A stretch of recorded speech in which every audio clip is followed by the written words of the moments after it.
Talking about Brisbane weather though, how am I going to enter this topic of the compass of character? Well, I want to ask you to see if you can remember Australia's terrible bushfires of 2019-2020.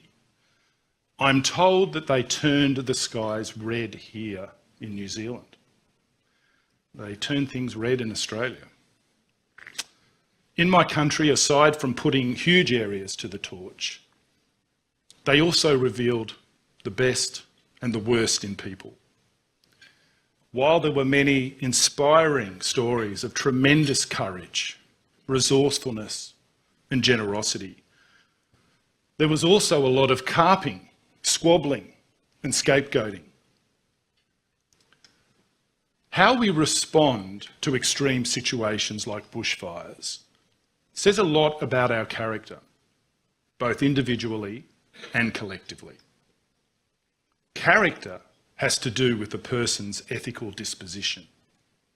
A person's character disposes them to certain attitudes, like hopefulness or despair, and to certain actions, like honesty or deception.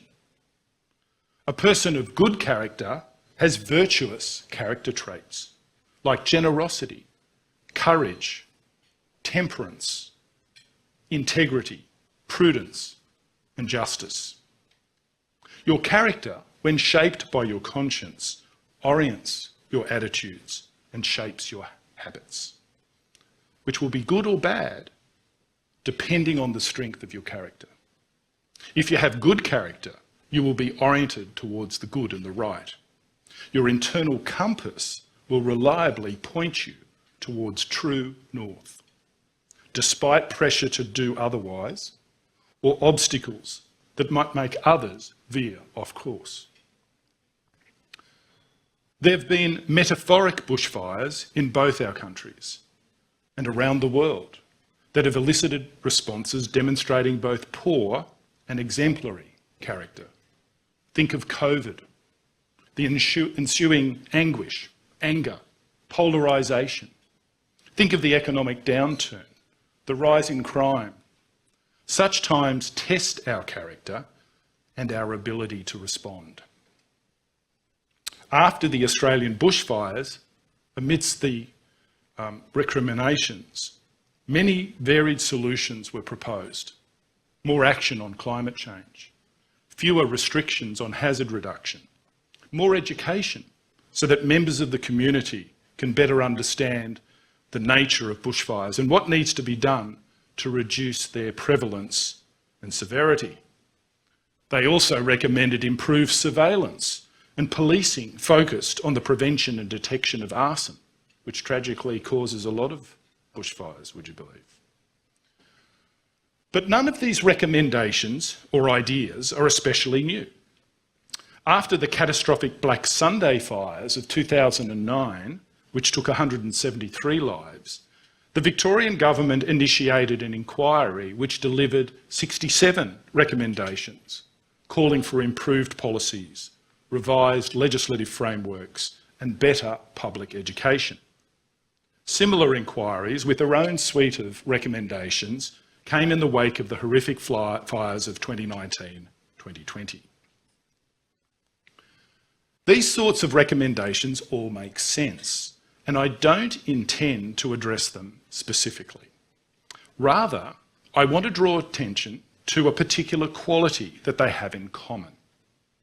Almost without exception, they call for two things: more government action, and they call for better education. They illustrate a recurrent feature of our public discourse.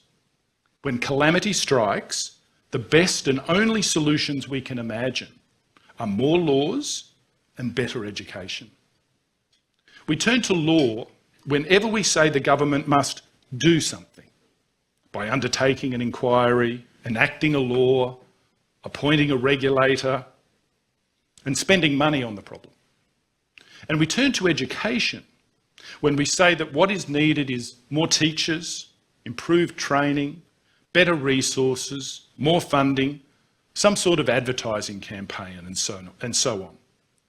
We think that through more laws, policies and regulation, and through better education, we can solve social and environmental problems and thereby instill character and build a better society and a healthier environment. But despite all of this extraordinary effort, how much have we learned from the 51 bushfire inquiries and the 1,727 recommendations that have been proposed since 1939 in Australia? Australia is an ancient land that has always had its fires. The seeds of many Australian plants and trees need fire to germinate. Australia's Indigenous peoples have long recognised that responsible use of fire is the best way to manage and steward the land. But despite our familiarity with bushfires and the many inquiries, recommendations, policies and regulations we have implemented, catastrophic fires still occur and tragic mistakes are still made. A distressingly large number of individuals deliberately light fires, heedless of the havoc and destruction they leave in their wake. People do these bad things because of poor character, and bad times don't cause them to behave any better. Our collective response to bushfires is symbolic of our responses to the many other problems we face and the solutions we implement to fix them. Laws, policies and regulation, education, training and information. And on top of all of that, the accumulation of wealth in the pursuit of happiness. These seem to express the limits of our political imagination. But our solutions often seem to make little, if any, difference to how we react in the moment of crisis. Sometimes our laws and regulations make matters worse. And yet, as the problems pile up, we persist with the same solutions, and this is the result. Our law books become bloated, our legal systems are overloaded, our school teachers are stressed, and our education systems are placed under increasing strain. More and more is expected of our teachers, our police officers, and our government regulators. But it is not clear that the root causes of our problems are ever addressed. Something is missing. In my talk tonight, I want to stimulate our thinking about what that might be. Let's begin by exploring law. Now, I can't resist as a law professor to tell you that there are two major contending approaches to the definition of law in contemporary legal theory. The first approach defines law as the command of a sovereign. On this view, law is the expression of the will of the governing authorities. Whatever they command that we should do or should not do is defined by the law. The law is effective because people obey it, and we obey it, ultimately, on this view, only because we don't want to be punished for disobedience, not because we want to do the right thing. Now, this is a pretty depressing definition of law. The renowned American jurist, Oliver Wendell Holmes Jr., thought that it implies what might be called, as he put it, a bad man theory of law. It is a theory of law seen from the point of view of the person who does not obey the law because it's the right thing to do, but only because that person fears being punished for disobedience. I draw attention to this definition not because I ultimately agree with it, but because it puts into stark perspective what law is capable of doing at its lowest common denominator.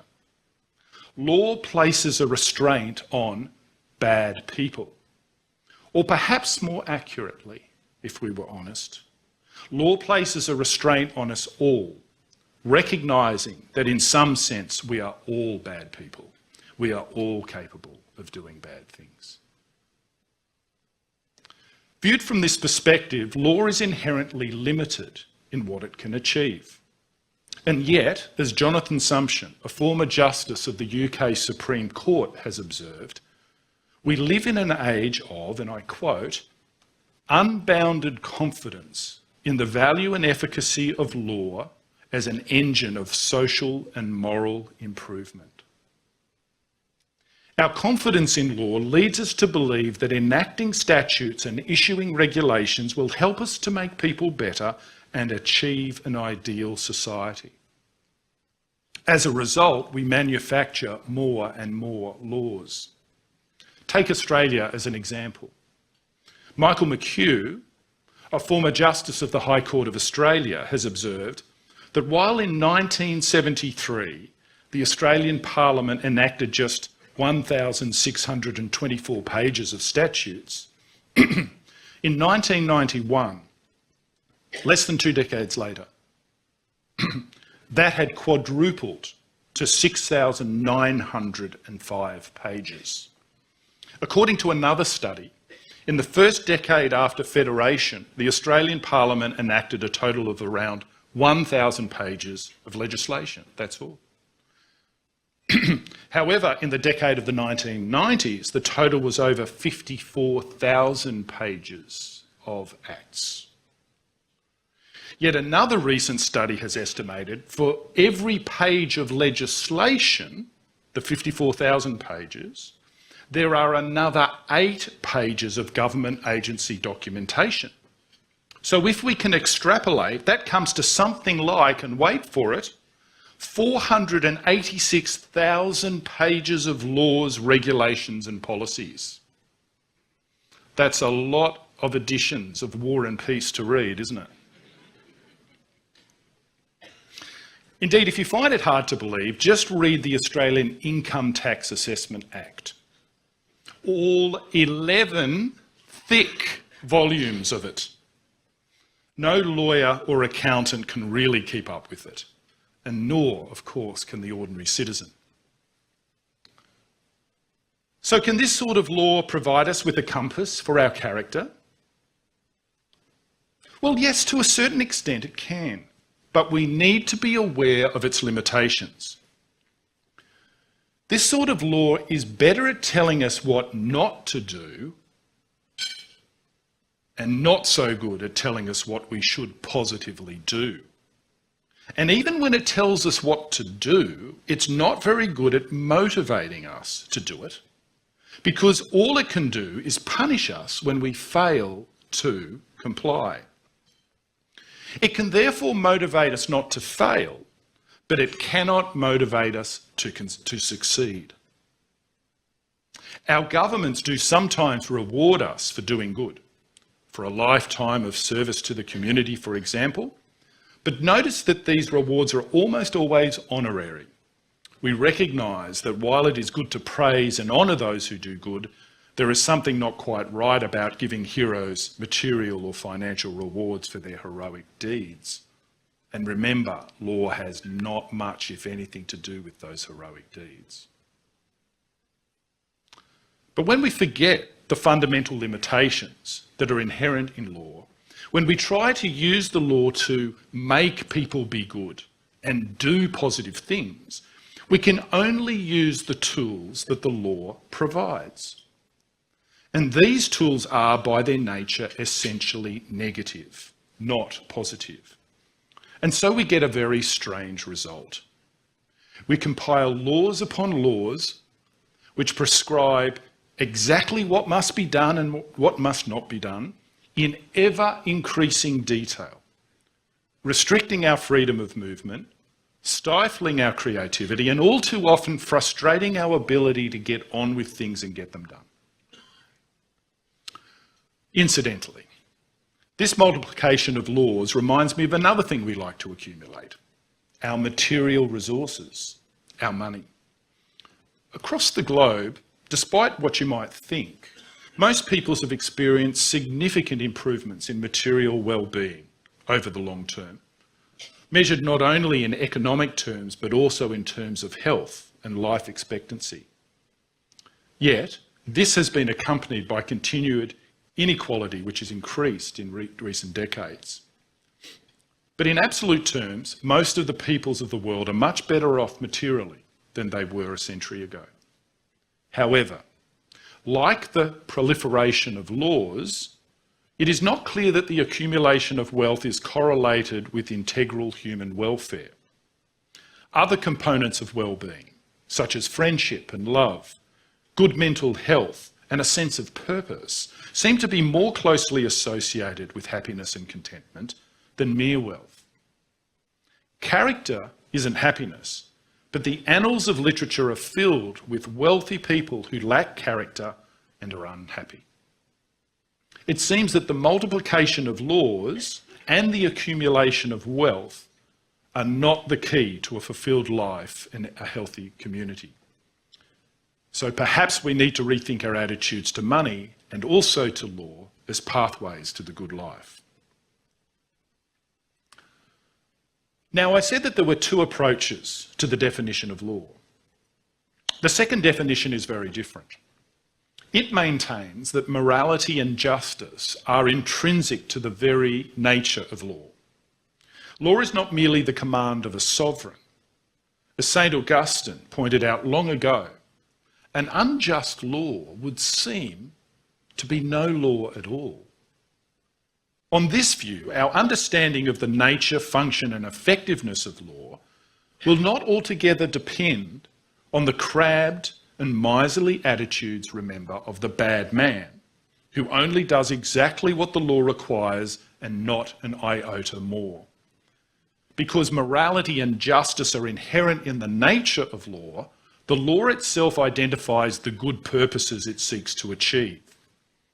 This means, on this view, that in principle, the law can rely on an understanding that its rules are there for good reasons, which any rational person can comprehend. This does not mean that a bad person will obey the law in accordance with its spirit and its intent, but bad people will still seek to circumvent and avoid the law when it suits them. But it does mean that good people, which is to say potentially all of us, will not need the law to spell out exactly what is to be done and what is not to be done in every possible situation. Rather, good people will understand the good reasons for the law and conform their behaviour to it. Consider the simplicity of the 10 Commandments. Only 10 rules. A genuinely good person probably doesn't need more guidance than this. Consider the two greatest commandments, love of God and love of one's neighbour. A perfectly good person needs nothing more. But what a far cry from the reams and reams of legislation enacted by our parliaments every year. Oliver O'Donovan once used a phrase that aptly describes this phenomenon. He called it an incessant stream of lawmaking. Is all of this lawmaking really necessary to create a good society? Or are we expecting too much of law? Bad people, which is to say, in a certain sense, all of us, will always find ways to circumvent the law. Without moral constraints, as even Adam Smith, the patron saint of free market capitalism, himself recognised, those engaged in commerce are just as likely to conspire against the common good as they are to contribute to the public interest. However, as Smith also acutely realised, merely increasing the volume and reach of the law does not address the underlying problem. We confer enormous powers on regulatory agencies, but then we have to create secondary agencies to ensure that the primary agencies exercise their powers lawfully and ethically.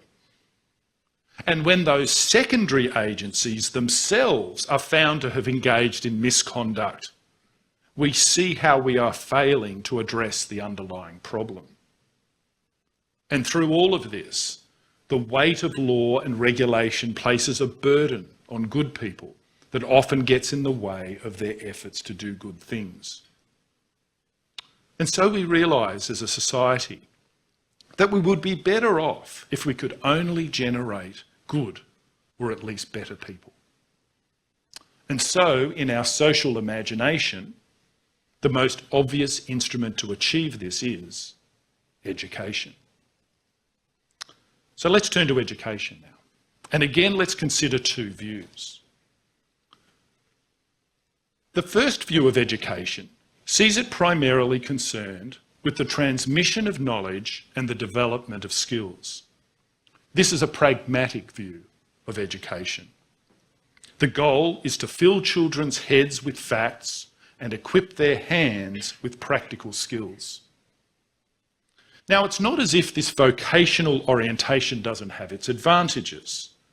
Occupational specialisation enables a division of labour in which each person contributes to the good of society through the application of their particular knowledge and skills. And we are all better off as a result. But if that is all that education is about, then it doesn't grapple with the problem we identified earlier. It doesn't necessarily produce good people.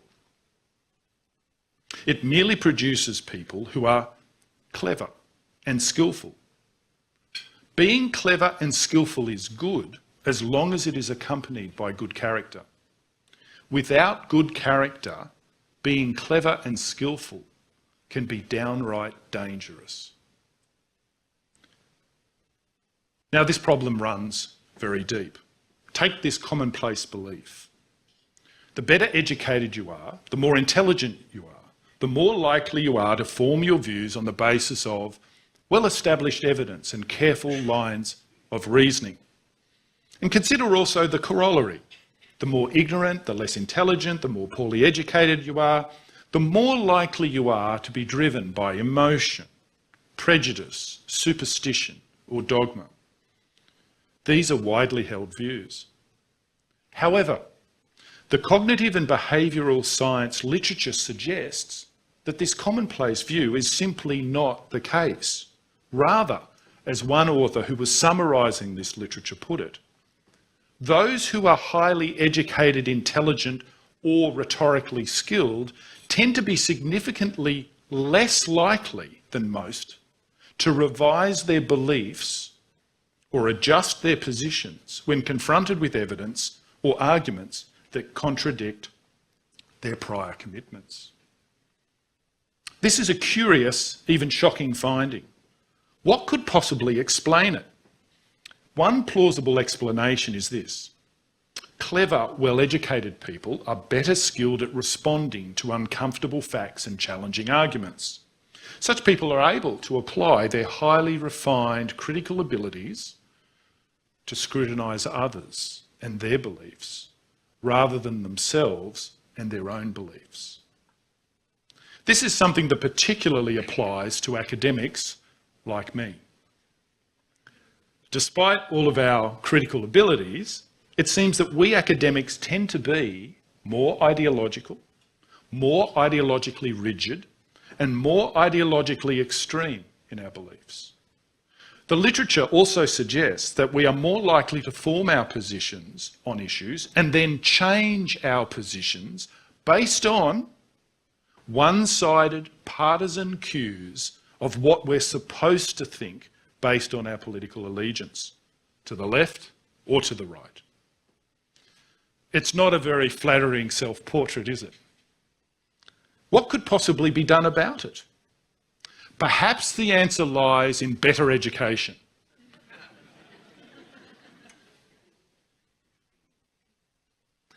But perhaps we do need to consider whether education should be more focused on the formation of good character. When we think about education as being concerned with the formation of good character, it's an undertaking that seeks to inculcate wisdom and virtue, and I think Sir John Graham really obviously exemplified that.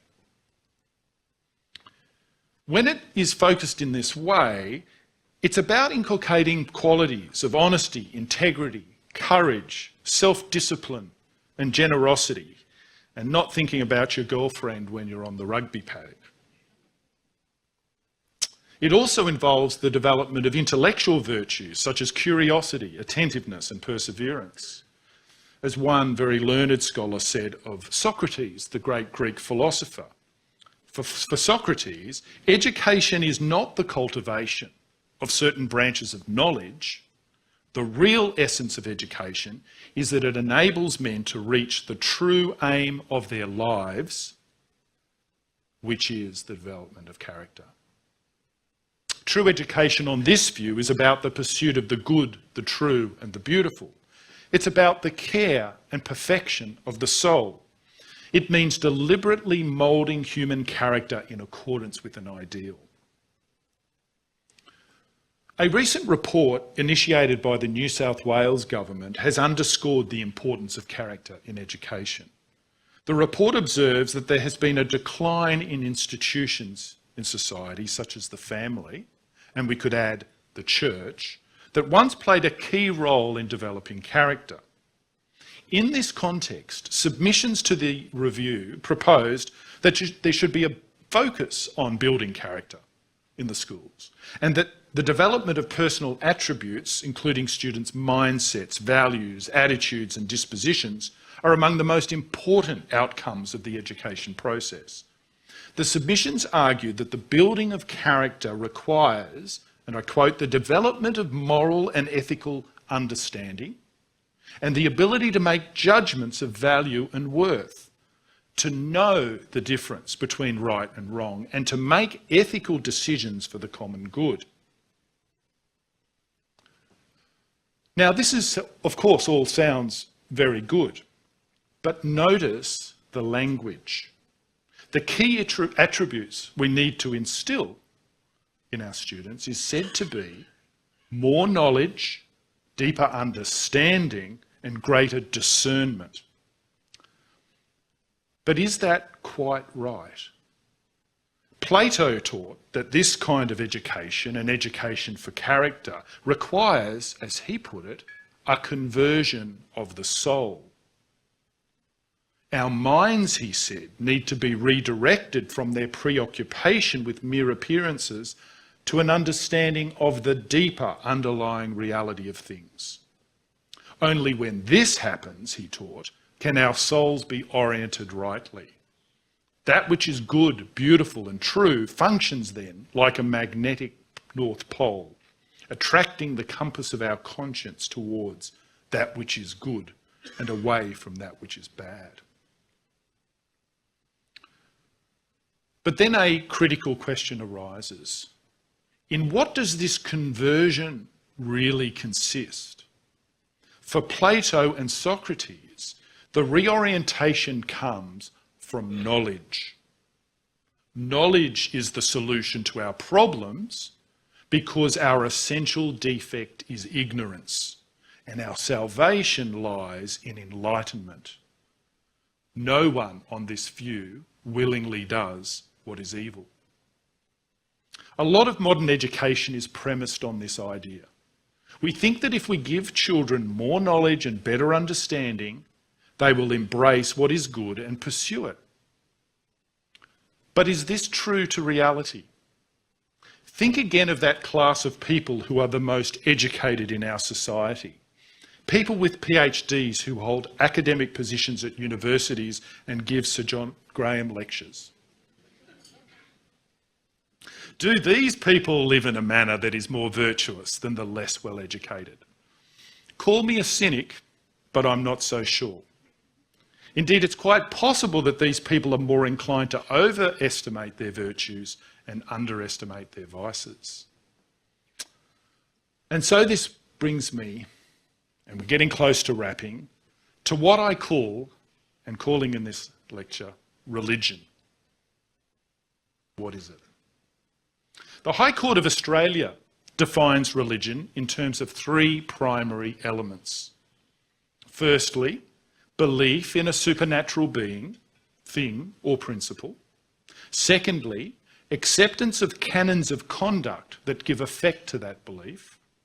And thirdly, the existence of an identifiable group of people who adhere to those beliefs and practices. Now, there's something very important about this definition I want to emphasise.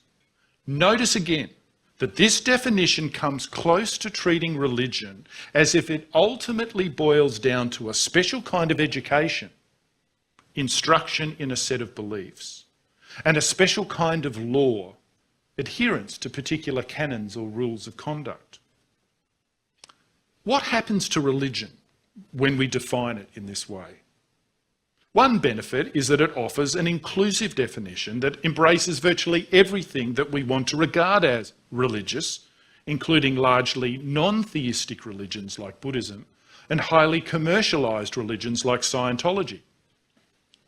Defining religion in this way might be useful as far as the law goes, but something is lost in a definition like this because it effaces and obscures the sharp edge of what makes each religion distinctly what it is. Moreover, and incidentally, it's not at all clear that ostensibly neutral, secular approaches to defining religion are any better at tackling the question than perspectives of particular religions. Indeed, there's reason to think that people of religious disposition are sometimes much better at understanding, empathising with and accommodating other religions than those who claim to be secular in their beliefs.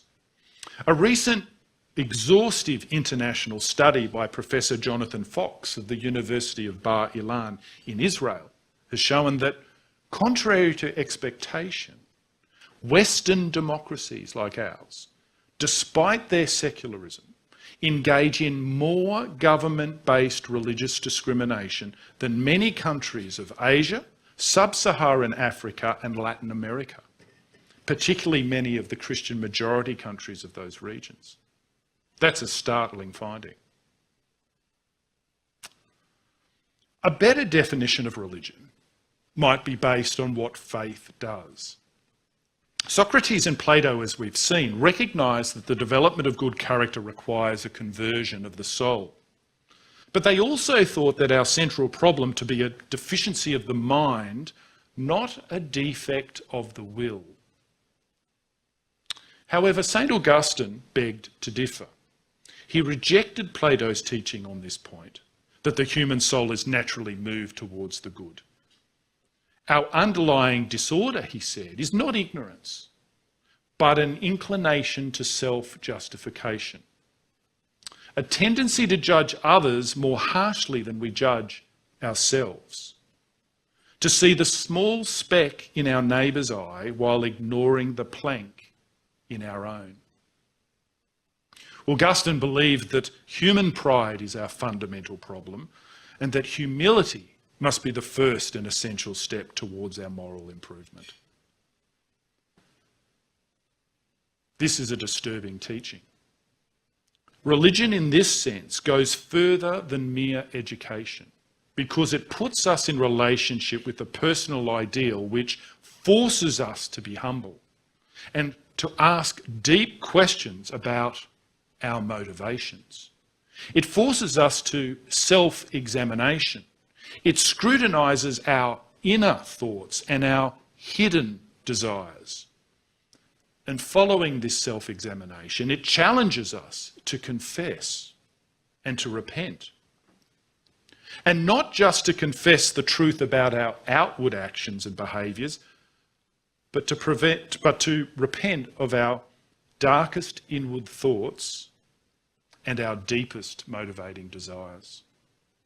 It sets before us a model not of self-justification and self-rationalisation, but of candid acknowledgement of our failures.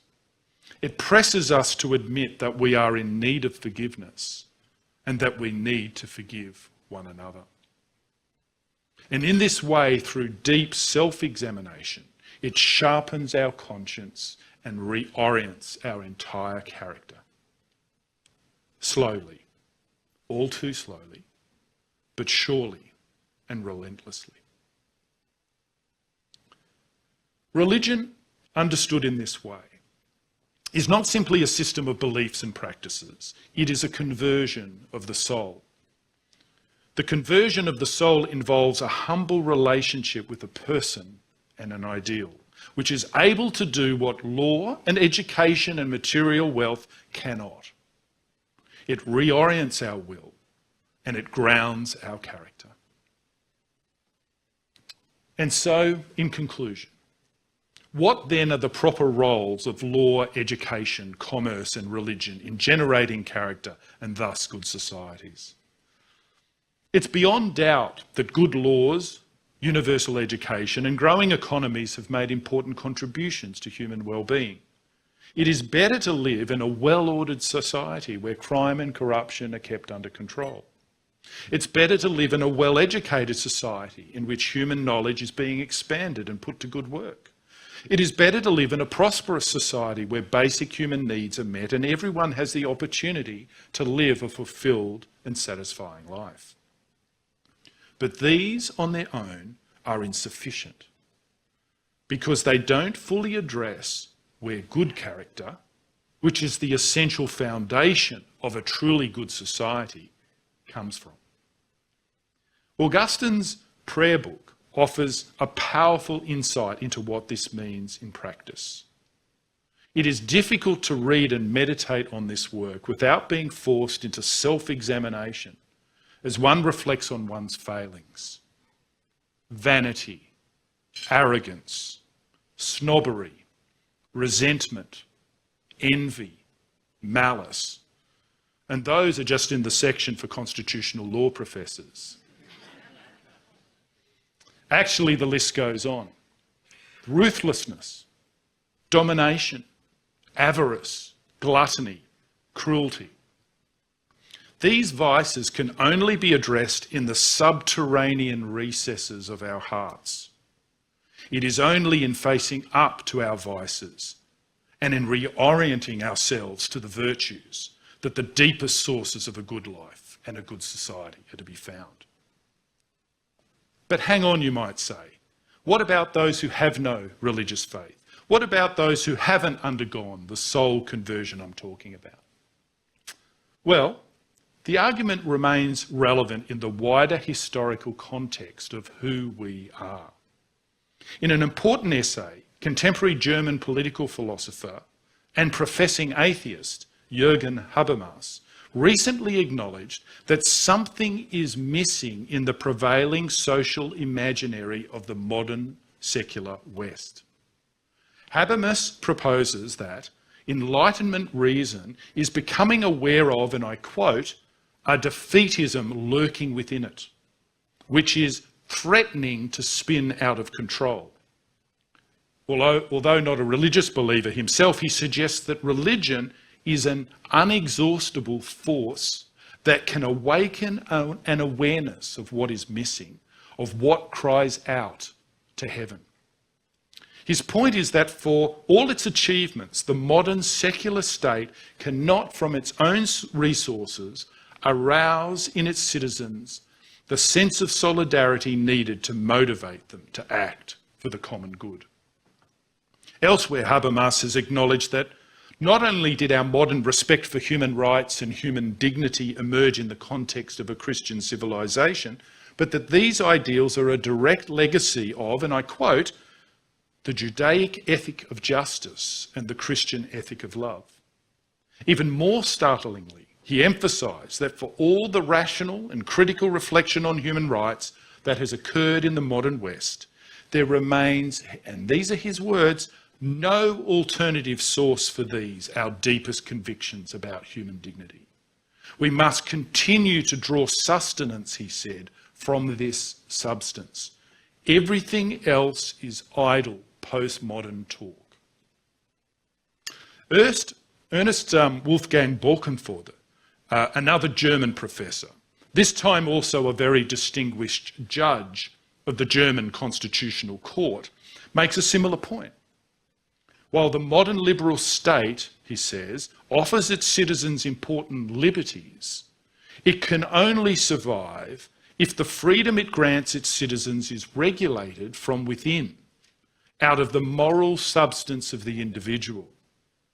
Professor Borckenford observed that this raises a very urgent question, namely whether the secular state must, in the final analysis, be sustained by inner impulses and binding forces that religious faith imparts to its citizens. Borckenford is, by the way, a Catholic, But if a renowned Catholic legal scholar and a prominent atheist political philosopher, both esteemed authorities in their respective fields, can agree on such a basic and fundamental matter, then perhaps good laws, universal education and growing economies are not enough. In the midst of all this prosperity and peace, the compass of our character counts for a great deal. What is it that orients our hearts and souls to the good, the true, and the beautiful?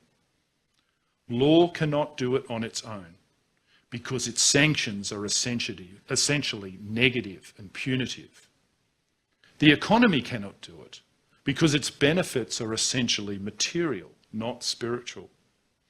Even education cannot do it alone, insofar as its focus is on the intellect, not the will. What is missing is something deeper, something that sharpens our conscience, reforms our will, generating humility in the presence of a personal ideal. This missing element is religion. Religion understood as a conversion of the soul. This sort of religion is not just belief in a set of doctrines or adherence to a set of rules. If it were only this, then it would be merely yet another kind of law and another kind of education. By contrast, religion understood as a conversion of the soul is something that softens the heart and redirects the will, something that penetrates to the little lies we tell ourselves, something that can orient us to true north. Thank you.